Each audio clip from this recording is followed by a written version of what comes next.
Antony Blinken അദ്ദേഹം ഇസ്രായേലും ഹമാസും തമ്മിലുള്ള പലസ്തീനും നമ്മൾ പറയേണ്ട ഹമാസും തമ്മിലുള്ള ഈ യുദ്ധം അവസാനിപ്പിക്കാൻ വെടിനിർത്തൽ ചർച്ചയ്ക്ക് വന്ന സമയത്താണ് ടെൽ അവീവിൽ ചാവേർ സ്ഫോടനം ഉണ്ടാകുന്നത്. വലിയ ആളപായമൊന്നും ഉണ്ടായില്ലെങ്കിൽ പോലും അതിൻ്റെ ഉത്തരവാദിത്വം ആദ്യം ഇസ്രായേൽ തന്നെ പറയുന്നു ഇതൊരു ഭീകരാക്രമണമാണെന്ന് പറയുന്നു. ഹമാസ് അത് ഏറ്റെടുത്തു, ഞങ്ങളാണ് ആ ആക്രമണം നടത്തിയത്. ഹമാസിന് ഇതിനോട് വലിയ താല്പര്യമില്ല, വെടി നിർത്താനോ യുദ്ധം നിർത്താനോ വലിയ താല്പര്യമില്ല. ഇത് ഈ ആൻ്റണി ബ്ലിങ്കൻ വന്ന് അദ്ദേഹത്തിനോടുള്ള ഒരു സൂചന, അമേരിക്കയ്ക്കുള്ള സൂചനയാണോ ഇത്? ഞങ്ങൾ ഈ പോരാട്ടം പോരാളി മരിച്ചു എന്നല്ലാതെ എന്ത് സംഭവിച്ചു? ഇവർ എന്ത് കാണിച്ചിട്ട് ഇസ്രായേലിനടുത്ത് നടക്കാൻ പോകുന്നില്ല. ബ്ലിങ്കൻ പറഞ്ഞാൽ അതും ചെയ്യാൻ പോകുന്നില്ല. അവരുടെ കാലത്ത് അവരുടെ കലവ് കൃത്യമായി പറഞ്ഞതിന് ഗസയിലെ പൂർണ്ണ നിയന്ത്രണമാണ് അവർക്ക് വേണ്ടത്. റഫ അതിർത്തി കൃത്യമായി സർവൈൽ ചെയ്യാൻ പറ്റണം. അങ്ങനെ പൂർണ്ണമായിട്ടുള്ള നിയന്ത്രണം ഗസയിൽ വേണമെന്നാണ്. പൂർണ്ണമായിട്ടുള്ള നിയന്ത്രണം പിന്നെ ഇസ്രായേലിന് ഗാസയെ കൊടുത്തു കഴിഞ്ഞാൽ പിന്നെ ഹമാസിന് പ്രസക്തി ഇല്ലല്ലോ. ഹമാസിന് പ്രസക്തി ഇല്ലാതെ അവിടുത്തെ ജനങ്ങൾക്കത് ഗുണമാണ്. ഈ തീവ്രവാദ പ്രവർത്തനങ്ങളൊന്നും നടക്കുകയല്ല. പിന്നെ അവർ പിന്നെ സ്വർഗ്ഗലോകത്താണ് ജീവിക്കുന്നത് വെച്ചാൽ അതൊന്നുമല്ല. കാരണം രണ്ടാം കിട പൗരന്മാരായിട്ട് തന്നെ ജീവിക്കേണ്ടി വരും. അതേ നടക്കുള്ളൂ. ഇപ്പോൾ ഈ ലോകത്ത് മൈറ്റീസ് റൈറ്റാണ്. നിങ്ങൾ വലിയ സിദ്ധാന്തങ്ങളൊക്കെ പറയുന്നത് അത് നിങ്ങൾക്കൊരു പ്രശ്നം വരുമ്പോൾ മാത്രമാണ്. അമേരിക്കയെ സംബന്ധിച്ചിടത്തോളം ഇസ്രായേലിനെ സംബന്ധിച്ച് മൈറ്റീസ് റൈറ്റാണ്. മൈറ്റീസ് റൈറ്റ് തന്നെ ഇവിടെ മാത്രമല്ല, എവിടെയും മൈറ്റീസ് റൈറ്റ് തന്നെയാണ്. നിങ്ങളെന്തുകൊണ്ടാണ് കേരളത്തിൽ ചില രാഷ്ട്രീയ പാർട്ടികളെ പേടിക്കുന്നത്? ബിക്കോസ് അവർ ദേഹം ലോക്കൽ മസിൽ പവർ. അതുകൊണ്ടാണ് നിങ്ങൾ പേടിക്കുക. അല്ല സിദ്ധാന്തം നോക്കിയിട്ടൊന്നുമല്ല. സിദ്ധാന്തമൊക്കെ എന്തോ കാലഹരണപ്പെട്ടതാണ് പല രാഷ്ട്രീയ പാർട്ടികളുടെയും. പ്രായോഗികമല്ല പല സിദ്ധാന്തങ്ങളും.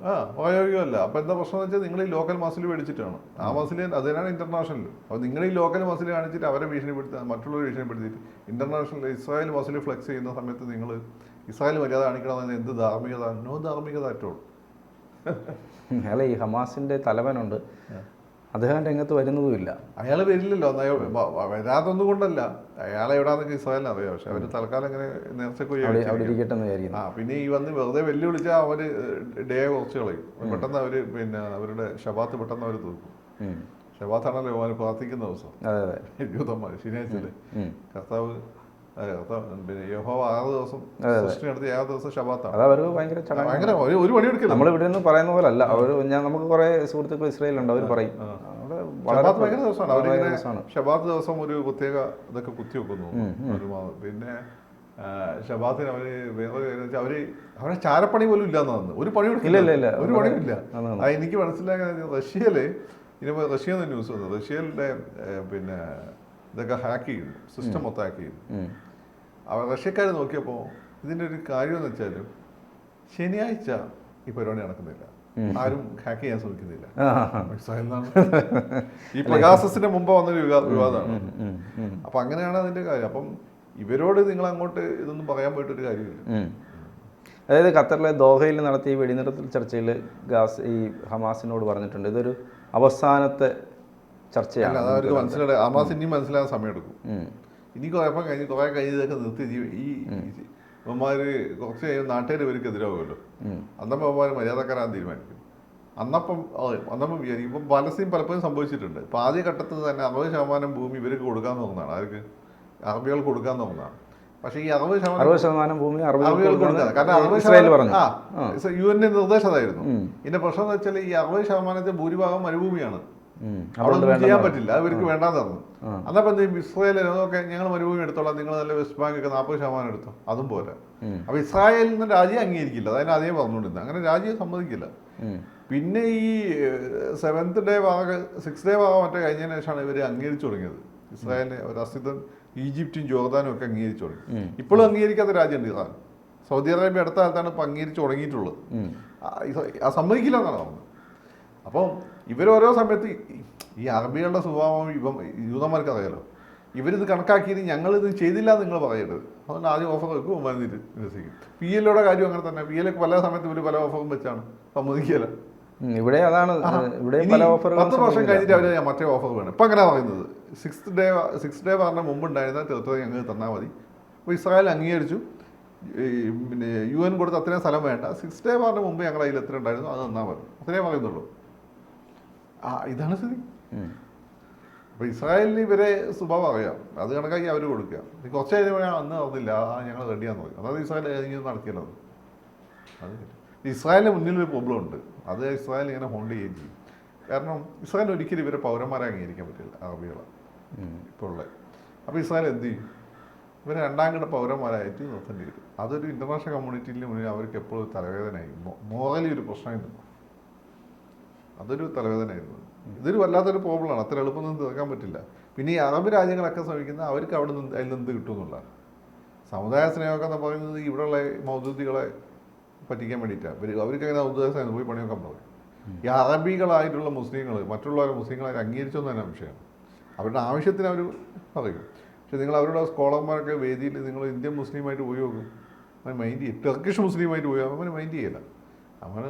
നമ്മുടെ ഇന്ത്യൻ മുസ്ലിങ്ങളെ അവർ അംഗീകരിക്കുന്നില്ല. അവർക്ക് പുച്ഛാണ്. കേരളത്തിൽ ഇന്ത്യൻ ഹിന്ദുക്കളോട് അവർക്ക് വലിയ ബഹുമാനമാണ്. ഇവന്മാരുടെ ന്യൂമറൽസും ഫിലോസഫിയും പലതും ഇവിടുന്ന് പോയതാണ്. കച്ചവടമൊക്കെ ഹിന്ദുക്കൾ അവർക്ക് വലിയ ബഹുമാനമാണ്. പക്ഷേ ഇവരെ പ്രശ്നം എന്ന് വെച്ചാൽ ഇന്ത്യൻ മുസ്ലിം പറഞ്ഞാൽ അവിടെ അവരെ പഠിപ്പിക്കാൻ പോയല്ലോ, അവന് വലിയ മൈൻഡ് ചെയ്യില്ല. എന്നോട് അവിടെ നിന്ന് ഇവരായിട്ട് അടുത്ത ബന്ധമുള്ള അല്ലാസ്കർ യൂണിവേഴ്സിറ്റിയിലൊക്കെ പഠിച്ച ഒരു മലയാളിയായിട്ടുള്ള വലിയൊരു ആൾ പറഞ്ഞതാണ്. അവർ എപ്പോഴും നോക്കിയാൽ ഹീസ് എ നോൺ അറബ് എന്ന് ചിന്തിക്കുള്ളൂ. ഇതാണ് അവരുടെ സ്വഭാവം. പിന്നെ ഈ തുർക്കികൾക്കാണ് പിന്നെയും കുറച്ച്, ഇവിടെയൊക്കെ ഉത്തരേന്ത്യ വന്നത് തുർക്കികളാണ്. തുർക്കികൾ കുറച്ച് ഇസ്ലാം എന്നുള്ളൊരു, കാരണം അവർ രണ്ടാമത് മതം കൂടിയ ആളുകളാണ്. നമ്മളൊക്കെ ഇസ്ലാം ആയതിനു ശേഷം പിന്നെയും 10-300 വർഷം കഴിഞ്ഞതിന് ശേഷം അവർ മുസ്ലിം ആയത്. അതിൻ്റെ ഒരു ഇതിന് അവർക്കുണ്ട്. ഇവിടെ നോക്കുമ്പോൾ നമുക്ക് ഹമാസ്, അതായത് അമേരിക്കയെ പോലും ഞങ്ങൾ അംഗീകരിക്കുന്നത്, അമേരിക്കയാണ് ഇപ്പോൾ മധ്യസ്ഥ ശ്രമത്തിന് ഇറങ്ങിയിരിക്കുന്നത്. US-നെ ഞങ്ങൾ അംഗീകരിക്കില്ല, US പറയുന്ന ഒന്നും കേൾക്കാൻ ഞങ്ങൾക്ക് താല്പര്യമില്ല. അപ്പോൾ പിന്നെ ആര് പറയുന്നത്, ആരാണ് അവർക്ക് മധ്യസ്ഥതയ്ക്ക് വരേണ്ടത്? ആരുമില്ല. അവർക്ക് ഇത്രയും കാലം അങ്ങനെയല്ലേ പറഞ്ഞുകൊണ്ടിരുന്നത്.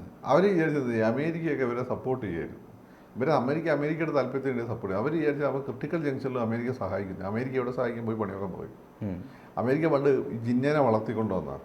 അപ്പോൾ വിഭജനം നടക്കുമ്പോൾ ജിന്നയ്ക്ക് പല ആഗ്രഹങ്ങളുണ്ട്, പല പ്രദേശങ്ങളും കൂടുതൽ വേണമെന്നൊക്കെ. സാഹിബ് പോയി പണി നോക്കാൻ പറഞ്ഞു. ജിന്നേനെ അവസാനം സാഹിബ് പറ്റിച്ചതാണ്. ജിന്നനെ കൂടി ഡിവൈഡ് ചെയ്യിപ്പിച്ചു. പിന്നെ ഏകദേശം ജിന്നയ്ക്ക് വേറെ പല പ്രദേശങ്ങൾ നോട്ടുണ്ടായിരുന്നു, അതൊന്നും കൊടുത്തില്ല. പഞ്ചാബ് കംപ്ലീറ്റ്ലി വേണ്ടിയിട്ട് കൊടുത്തില്ല. അങ്ങനെ ആഗ്രഹം ഉണ്ടായിരുന്നു സാഹിബ് പരമാണ്. അപ്പോൾ അവർക്ക് നോക്കുമ്പോൾ മൗണ്ട് ബാറ്റൻ നോക്കാൻ മനസ്സിലായി പാകിസ്ഥാൻ സിഗ്നിഫിക്കൻ്റ് ആണ്, ഇന്ത്യയാണ് വലിയ പവർ. അപ്പോൾ അതുകൊണ്ട് ഇന്ത്യയുടെ കൂടെ ഒക്കെ മൗണ്ട് ബാറ്റൻ അന്നേ തോന്നി കാണും പൊട്ടിപ്പൊളിഞ്ഞു. പിന്നെ ഇന്ത്യക്ക് ഇടയ്ക്ക് ഒരു പണി കൊടുക്കാൻ വേണ്ടി പാകിസ്ഥാൻ അവിടെ ഉണ്ടാക്കി വെച്ചു, അത്രേ ഉള്ളൂ. കുരുക്കുണ്ടാക്കി വെച്ചിട്ടാണല്ലോ എല്ലാ സ്ഥലത്തും അങ്ങനെ തന്നെ. പക്ഷേ ഈ മോഡേൺ വേൾഡ് അവരുണ്ടാക്കിയതാണ്. അവർ സായിപ്പ് വന്ന് ഈ ലോകത്തെല്ലാം എടുത്തു. നിങ്ങളിന്ന് കാണുന്ന ഈ ആധുനിക ലോകം സായിപ്പിൻ്റെ സൃഷ്ടിയാണ്. അവർ സായിപ്പ് അത് ഉണ്ടാക്കിയതുകൊണ്ട് എന്താ, മുമ്പുള്ള പല നിയമങ്ങൾ രാഷ്ട്ര സംവിധാനം വിവേചനത്തിൽ അധിഷ്ഠിതമായിരുന്നു. സായിപ്പിൻ്റെ നാട്ടിലും അങ്ങനെ തന്നെ. പക്ഷേ സായിപ്പിൽ ഇംഗ്ലണ്ടിൽ ഗ്ലോറിയസ് റെവല്യൂഷൻ വന്നതോടുകൂടി അവിടെ ജനങ്ങൾക്ക് രാജാവിൻ്റെ മേലെ അധികാരം വന്നു. പക്ഷേ ആ ട്രഡീഷൻ അവർ ഫോളോ ചെയ്യുന്നുണ്ട്. പക്ഷേ നിയമത്തിന് മുന്നിലൊക്കെ എല്ലാവരും തുല്യരൊക്കെ തന്നെ. ആ നിയമമാണ് സായിപ്പ് ഇവിടെ കൊണ്ടുവന്നത്. അതുകൊണ്ടാണ് നമുക്ക് തുല്യത വന്നത്. മനസ്സിലായി? തുല്യത എന്നുള്ള കോൺസെപ്റ്റ് വന്നതാണ്. അപ്പോൾ ഇന്ന് നമ്മൾ കാണുന്ന ഈ ലോകം, നമ്മൾ ധരിക്കുന്ന ഷർട്ട് ഉൾപ്പെടെ, ഞാൻ ധരിക്കുന്ന ഷർട്ട് ഉൾപ്പെടെ, നമ്മൾ ഉപയോഗിക്കുന്ന ഭാഷ, നമ്മളെ പല ഭാഷകളും ഗ്രാമർ അവരാണ് ഉണ്ടാക്കിയത്. ആധുനിക ഗ്രാമർ അവരാണ് ഡെവലപ്പ് ചെയ്ത് വന്നത്. പല ഭാഷകളിൽ എല്ലാം സായിപ്പ് ഉണ്ടാക്കിയതാണ്. ഈ ലോകം, ഈ ജനാധിപത്യ സംവിധാനം അവരുണ്ടായി, ഈ പോലീസ് അവരുണ്ടാക്കിയതാണ്. എല്ലാം അവരുണ്ടാക്കിയ സിസ്റ്റമാണ്. നമ്മളെ കോൺട്രിബ്യൂഷൻ ഉണ്ട്. നമ്മളെ ഒരു ബേസിക് ഫിലോസഫിയിൽ, അതുപോലെ തന്നെ മാത്തമാറ്റിക്സിൽ, ജിയോഗ്രഫിയിലൊക്കെ ജിയോഗ്രഫി, ആസ്ട്രോളജിയിലൊക്കെ, ആസ്ട്രോണമിയിലും നമുക്ക് നല്ല കോൺട്രിബ്യൂഷൻ നമ്മളുണ്ട്. പക്ഷെ ഇന്ന് നമ്മൾ ഇത് ടെക്നിക്കലി നമ്മുടെ ജീവിതം കുറച്ചുകൂടി സുഖകരമാക്കുന്ന മാറ്റങ്ങൾ മൊത്തം കൊണ്ടുവന്നത് സായിപ്പാണ്. അവർ കൊണ്ടുവന്ന സിസ്റ്റം. അപ്പോൾ അവർക്ക് ഈ സിസ്റ്റം അവർ കൊണ്ടുവന്നുകൊണ്ട് തന്നെ അവരെന്ത് ചെയ്തു, അവിടെ എവിടെയും ചില വൈറസിനെ അവരുണ്ടാക്കിയത്. അതിലൊന്നാണ് പാകിസ്ഥാൻ, അതിലൊന്നാണ് ഇസ്രായേൽ. ആ പ്രശ്നമാണ് ഇപ്പോൾ തീരാതെ കിടക്കുന്ന 2 വർഷങ്ങൾ. ഇത് തീരാൻ എന്താണ് ഒരു പരിഹാരം? അത് ഇങ്ങനെ തീരത്തില്ല. ഞാൻ ഇസ്രായേൽ ഇവരെ അംഗീകരിക്കില്ല. അംഗീകരിച്ച് അല്ലെ വെള്ളം കോരികളും പുറകോട്ട് വരെയായിട്ട് ഇവർ കഴിയേണ്ടി വരും. ഇവരെടുത്ത് എന്ത് സംഭവിച്ചാൽ ഇസ്രായേൽ ജൂതന്മാർ രണ്ടാമതാവും. ഇവർ ഇലക്ഷനിൽ ഇവർ ജയിച്ചു വരും. ഇസ്രായേൽ അമ്മയ്ക്കും ഇങ്ങനെ ഒരു പ്രശ്നം കിടക്കുന്നുണ്ട്. അല്ലെങ്കിൽ ഇവർക്ക് ട്രാൻസ്ഫോർമേഷൻ വന്നിട്ട് ഇവർ കാര്യങ്ങൾ മനസ്സിലാക്കണം. നമ്മളെ പഴയ കാലത്തെ മലബാർ മുസ്ലിങ്ങളൊക്കെ പോലെ മുസ്ലിങ്ങൾ വളരെ പ്രബലരായിരുന്നു. പക്ഷെ അവരൊരിക്കലും സാമൂതിരി അട്ടി നോക്കാൻ നോക്കിയിട്ടില്ല. സാമൂതിരി കണ്ടാൽ ഹാപ്പി ആയിരുന്നു. മനസ്സിലായില്ലേ? ഇപ്പോൾ ഓരോരുത്തന്മാർ ദിവാസ്വപ്നം ഉണ്ടാക്കി കൊടുക്കുന്നതുകൊണ്ടാണ് ആളുകൾ തലപൊക്കുന്നത്. ദേ വെരി ഹാപ്പി ഉണ്ടോ സാമൂതിരി. പിന്നെ ഈ സാമൂതിരി എറണാകുളത്ത് കൊച്ചിയിൽ നിന്ന് ഒരുത്തനെ കൊണ്ട്, ഞങ്ങളെ നാട്ടിൽ തന്നെയല്ലേ ഈ മരക്കാർ, കൊച്ചിക്കാരനാണ്. കൊച്ചിയിൽ നിന്ന് ഒരുത്തനെ അവിടെ കൊണ്ടുവന്ന് നാവിക തലവനാക്കി. കുറച്ച് കഴിഞ്ഞപ്പോൾ അവന് തോന്നി ഇവന് കോഴിക്കോടിൻ്റെ അടച്ചൊന്നും അറിയില്ലല്ലോ. ഇവന് കുറച്ച് കഴിഞ്ഞപ്പം തോന്നി എന്താണോ സാമൂതിരിയെ പോലെ രാജാവാണ്. കോട്ടയൊക്കെ കെട്ടി ഒതേൻ്റെ കയ്യിൽ നിന്ന് അടിയൊക്കെ മേടിച്ചു. ആദ്യം ഒതേൻ്റെ കയ്യിൽ നിന്ന് അടി മേടിച്ചിട്ടുണ്ട്. അപ്പം അത് കഴിഞ്ഞിട്ട് കോട്ടയൊക്കെ കെട്ടി പിന്നെ പോർച്ചുഗീസുകാരോട് എങ്ങനെ പെരുമാറണമെന്ന് സാമൂതിരി ഡിക്റ്റേറ്റ് ചെയ്തു. സാമൂതിരി സമയം അറബികൾ ഗുണം ചെയ്യുന്ന സമയത്ത് അറബികളെ കൂടെ വന്നു. പക്ഷേ അറബികളെ പൂർണ്ണമായി തള്ളിപ്പറന്നിട്ടില്ല. പോർച്ചുഗീസുകാർ വന്നിട്ട് പോലും തള്ളിപ്പറന്നിട്ടില്ല. പക്ഷേ പോർച്ചുഗീസുകാർ ശക്തരായ സമയത്ത് അവരുമായിട്ട് നല്ല ബന്ധത്തിൽ പോകണ്ടേ. അത് കുഞ്ഞാലി പറഞ്ഞ ഇയാൾ വെക്കും. കുഞ്ഞാലിയാരാണ് മൂപ്പരോട് കൽപ്പിക്കുക? കളി ക്ഷേത്രത്തിലെ മഹാദേവനോ? പ്രധാനപ്പെട്ട ക്ഷേത്രം കളി ക്ഷേത്രം മഹാദേവനാണോ വിഷ്ണുവാണോ എനിക്കറിയില്ല. കളിയിൽ മഹാദേവ ക്ഷേത്രമാണെന്ന് എനിക്ക് തോന്നുന്നു. ഓക്കെ. അപ്പം അതാ അല്ലെങ്കിൽ ഈ പറയുന്ന അവർക്ക് 3-4 ക്ഷേത്രങ്ങളുണ്ട് അവിടെ. ഒന്ന് പ്രധാനപ്പെട്ട തളി ഈ പാലസിൻ്റെ അടുത്തുള്ള. അപ്പം അതല്ലല്ലോ. അപ്പം സാമൂതിരിക്ക് ഒരു വഴിയില്ല. എന്നിട്ട് പോലും സാമൂതിരി പോർച്ചുഗീസുകാരെ വന്നത് അങ്ങനെ കൊല്ലണ്ടായിരുന്നു. പക്ഷേ അവന്മാരാരാ മക്കൾ? അവന്മാരുണ്ടായി കൊന്നാണ്. ഇതാണ് കാര്യം. അപ്പം കാര്യം മനസ്സിലാക്കി നമ്മളെന്താണെന്ന് മനസ്സിലാക്കി അതിനനുസരിച്ച് ജീവിച്ചാൽ വലിയ പ്രശ്നമൊന്നുമില്ല. അല്ലാതെ ഈ കുത്തിത്തിരിപ്പിന് വേണ്ടി ഇറങ്ങിയത് ഇതിനൊക്കെ ഈ പാലസ്തീനിലെ കാര്യങ്ങളൊക്കെയാണ്. ഇവിടെ കുത്തിത്തിരിപ്പിന് ഇറങ്ങാൻ പോകുന്നവന് ഇതൊക്കെ ഒരു പാഠമാണ്. നിങ്ങൾ നിങ്ങളായി നിന്നാൽ മതി. അതെ, ആ ഓർമ്മ ഉണ്ടാകട്ടെ. ചരിത്രമാണ് പ്രധാനം. കൂടുതൽ വാർത്തകളും വിശേഷങ്ങളും നിങ്ങളിലേക്ക് എത്താൻ ABC മലയാളം സബ്സ്ക്രൈബ് ചെയ്യുക, ബെൽ ബട്ടണും അമർത്തുക.